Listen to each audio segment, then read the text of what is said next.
created that are particularly close to you, as far as you feeling like you said what you wanted to say? And like communicate. That's a really good question. It's a little too deep for us. Yeah, that's just like our personal. If we were deep people, Misty, Misty. No, I mean, I'd like to not answer your question directly, but a lot of them. I mean, that's kind of like how we work out our shit. And it's kind of why it's the main. I mean, we really put everything into those 10 episodes now a year and sort of save up all those thoughts. Then we have this.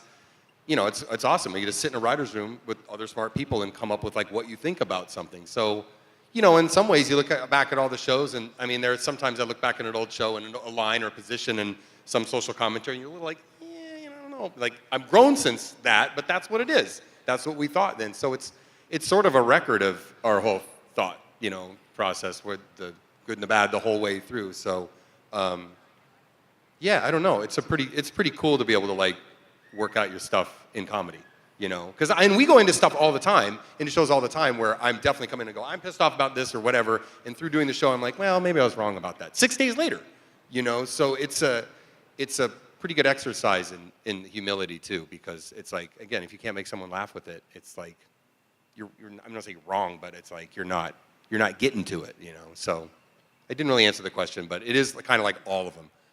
What have you actually learned about, if you were to sit down and watch, all 20 seasons, what do you think you would learn about yourselves? Oh, I know one. That John Edwards show. That's one.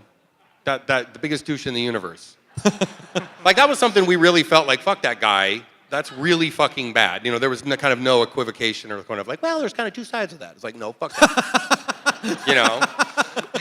I mean, we felt very good about, like, that's a really cruel thing that guy and people like that do with cold readings and stuff, So that was kind of one where it felt like we took something that people knew about and was a known thing and kind of brought it up a level in pop culture. The Scientology one was probably one also at the time, that Scientology was a little bit of like a LA subject, like people out, because we were moved to LA and we had read about Scientology and then the stuff had gone online, but it was just, you couldn't touch that subject. And it was like, we want to say something about this. So it was just really cool that there's sometimes you get to bubble up something a level and take it and, present it to people and, for whatever you want to say, like, I think a lot of people, probably their first experience with Scientology now is seeing that episode, which certainly gives them a certain opinion about it. So